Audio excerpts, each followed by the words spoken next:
আজকের ভিডিওতে আমরা আছি বাংলাদেশ শিল্পকলা একাডেমির মাঠে। বাংলাদেশ শিল্পকলা একাডেমির মাঠে একটি মেলা বসেছে। মেলাটির নাম হচ্ছে ঐতিহ্যের মেলা, যেখানে দেখা মিলছে শত বছরের ঐতিহ্যবাহী সেই রাধা চক্কর, এপাশটাতে রয়েছে বাস্কপ।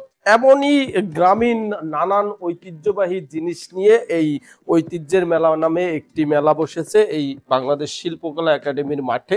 আমরা এই পুরো মেলা প্রাঙ্গণটি আপনাদেরকে ঘুরিয়ে দেখানোর চেষ্টা করব কি কি পাওয়া যাচ্ছে এই ঐতিহ্যের মেলায়। দর্শক, শুরুতেই দেখানোর চেষ্টা করছি এই বাংলাদেশ শিল্পকলা একাডেমির মূল মাঠে যে সমস্ত স্টল বসেছে তার মধ্যে সব থেকে বেশি দেখা যাচ্ছে হস্তশিল্প, কুটির শিল্প, পাটজাত যে সমস্ত পণ্য রয়েছেন। এছাড়াও আমাদের পার্বত্য অঞ্চলের যে সমস্ত ঐতিহ্যবাহী পোশাক রয়েছে সে সমস্ত পোশাকের স্টল কিংবা আমাদের যে পাটজাত যে সমস্ত পণ্য রয়েছে সে সমস্ত পণ্যের স্টলই সব থেকে বেশি দেখা যাচ্ছে। আর সব মিলিয়ে এখানে যতগুলি স্টল আমরা দেখতে পাচ্ছি এর মধ্যে কুটির শিল্প বা হস্তশিল্প বা পাটজাত পণ্যের স্টলই সব থেকে বেশি দেখতে পাচ্ছি।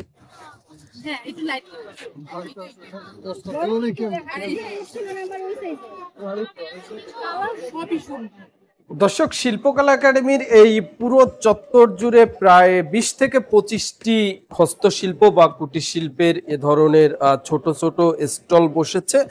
তার মধ্যে এই স্টলটিতে আমরা বেশ আকর্ষণীয় বাঁশজাত যে সমস্ত পণ্য রয়েছেন, আমাদের ঘর গৃহস্থের কাজে যে সমস্ত পণ্য আমরা একটা সময় বাসা বাড়িতে মানুষ ব্যবহার করত, কিংবা কৃষিকাজে কিংবা মাছ ধরার কাজে বা বাগান থেকে সবজি বা ফল ফসল বাড়িতে নিয়ে আসার জন্য যে সমস্ত পণ্য ব্যবহার করা হতো, বিশেষ করে বাঁশজাত যে সমস্ত পণ্য ব্যবহার করা হতো সে সমস্ত পণ্যের বেশ কয়েকটি স্টল আমরা দেখতে পাচ্ছি। এছাড়া যেটি শুরুর দিক দিয়ে আমি যে কথাটি বলেছিলাম যে এই মেলায় সব থেকে বেশি দেখতে পাচ্ছি পাটজাত পণ্যের স্টল। দর্শক, এছাড়াও এই ঐতিহ্যের মেলায় দেখা মিলছে বিশেষ করে পার্বত্য অঞ্চলের যে সমস্ত সাজসজ্জার যে সমস্ত পণ্য সামগ্রী রয়েছে সে সমস্ত পণ্য সামগ্রীর দোকানগুলোতেই যারা ক্রেতা দর্শনার্থী রয়েছেন তাদের ভিড়টা একটু বেশি লক্ষ্য করা যাচ্ছে। বিশেষ করে ঢাকার এই মধ্যবর্তী স্থানে এইরকম একটি জায়গায় পার্বত্য অঞ্চলের যে প্রোডাক্টগুলি বা যে পণ্যগুলি এখানে তারা নিয়ে এসেছে সেগুলি দেখতেও যেমন চমৎকার সুন্দর, কিংবা এই ঢাকাবাসী এগুলোকে খুব বেশি পছন্দও করে, যে কারণে এ সমস্ত স্টলেই ক্রেতা দর্শনার্থীর ভিড় আমরা একটু বেশি দেখতে পাচ্ছি।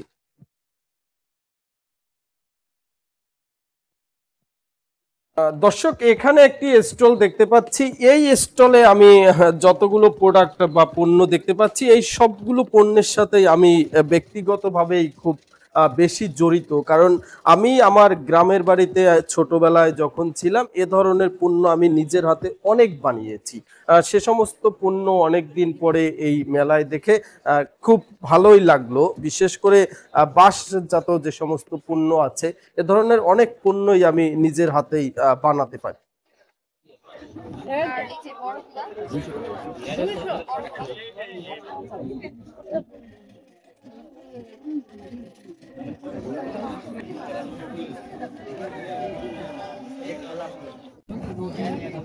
দর্শক, এখানে একটি স্টল দেখতে পাচ্ছি। এই স্টলটি পার্বত্য জেলা রাঙামাটি থেকে এসেছে। এই স্টলে বেশ আকর্ষণীয় অনেকগুলি পণ্য আমরা দেখতে পাচ্ছি। সবগুলি পণ্যই বাঁশ দিয়ে তৈরি করা, বিশেষ করে বাঁশের মগ, বাঁশের সুন্দর ল্যাম্প, লাইট, কিংবা বাবুই পাখির বাসা, আরো বাঁশের যে পার্বত্য অঞ্চলের ক্ষুদ্র নিগোষ্ঠীর বা উপজাতিদের যে সমস্ত ঐতিহ্যবাহী পণ্য রয়েছে সে সমস্ত ছোট ছোট বেশ কিছু পণ্যের দেখা মিলছে এই স্টলটিতে। দর্শক এখানে একটি স্টল দেখতে পাচ্ছি, যে স্টলে পাওয়া যাচ্ছে বাঁশের বাঁশি, একতারা। বিশেষ করে এই বাঁশের বাঁশি বা এ ধরনের একতারা আমরা ছোটবেলায় যখন গ্রামীণ মেলায় যেতাম বৈশাখ মাসে, ঠিক ওই ধরনের মেলায় এ ধরনের পণ্য আমরা দেখতে পেতাম। কিন্তু আজকে এই শিল্পকলা একাডেমির ঐতিহ্যের মেলায় এসে এ ধরনের পণ্য দেখে খুবই ভালো লাগলো। বিশেষ করে এই বাঁশের বাঁশির প্রতি সবারই একটি দুর্বলতা রয়েছে, কারণ এই বাঁশের বাঁশি বাজায়নি ছেলেবেলায় এমন ছেলে খুঁজে পাওয়াই যায়।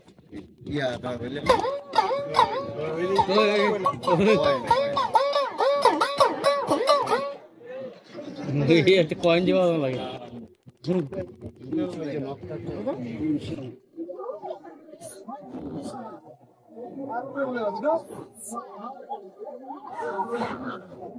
দর্শক সব থেকে আকর্ষণীয় বিষয় হচ্ছে এই শিল্পকলা একাডেমির ঐতিহ্য মেলায় দেখা মিলছে আমাদের গ্রাম বাংলার শত বছরের আনন্দ বিনোদনের সেই মাধ্যম বায়োস্কোপ, কিংবা যে রাধা চক্কর, আমাদের স্থানীয় ভাষায় এটাকে রাধা চক্কর বলে, এটাকে অন্য বা শুদ্ধ ভাষায় কি বলে আমার এটা আসলে জানা নেই। তবে আমরা এই বায়োস্কোপ বা রাধা চক্কর এগুলি আমাদের গ্রাম বাংলার শত বছরের ঐতিহ্যবাহী একটি বিনোদনের মাধ্যম।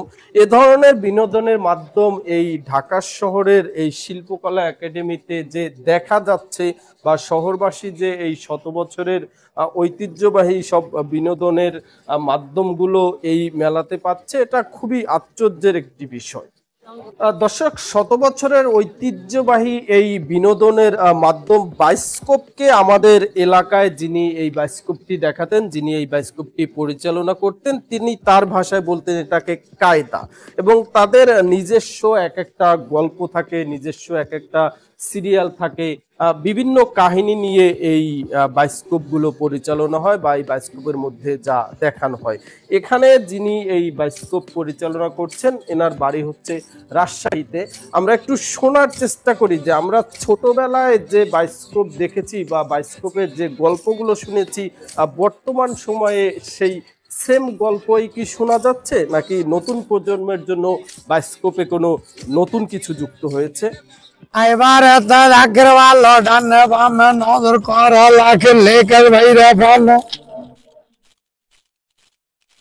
এবার আগের ভালো দার্জিলিংয়ের পাহাড় আছে, পাহাড়ের জন্যায় আছে, বনে রাজা সিংহ আছে। এইবার আগের ভালো ডানে বামে নজর করা লাগে লেকের বাইরে ভালো। এবার আগের ভালো লন্ডন শহর আছে। এইবার আগের ভালো পদ্মা সেতুর সামনে আছে। এইবার আগের ভালো লন্ডন শহর আছে। এইবার আগের ভালো ঢাকা শহর সামনে আছে, গাড়ি ঘোড়া চলতে আছে। এইবার আগের ভালো এই আমেরিকা শহর আছে। এই মুর্শিদাবাদ আইসা পড়লো নবাবের বাড়ি আছে। এই আগ্রা তো না তাজমহল সামনে আছে। দেখতে কত পাহাড় আছে, বৈশা বৈশা দেখো, বৈশা বৈশা দেখো, হ্যাঁ বৈশা দেখো। এইবার আগের ভালো ডানে বামে নজর করা আল্লাহকে লেকের বাইরে ভালো, ডানে বামে নজর করা। এইবার আগের ভালো ডানে বামে নজর করা এই আমেরিকা শহর আছে। এই 100 তালা বাড়ি আছে। লাদেনের যুদ্ধ আছে, দেখতে কত পাহাড় আছে। এইবার আগের ভালো ডানে বামে নজর করো কলিকাতা টাউন আছে। বনে রাজা টাইগার আছে, সুন্দরবনের হরিণ আছে। এইবার আগের ভালো জমিদার বাড়ির সামনে আছে। এইবার আগের ভালো দেখতে কত পাহাড় আছে। এইবার আগের ভালো প্রধানমন্ত্রীর সামনে আছে। ইন্দিরা গান্ধী পাশে আছে, দেখা বুঝে ফিরে গেছে। দর্শক, বাংলাদেশ শিল্পকলা একাডেমির এই 100 বছরের ঐতিহ্যবাহী ঐতিহ্যের মেলা থেকে আজকের ভিডিও এ পর্যন্ত।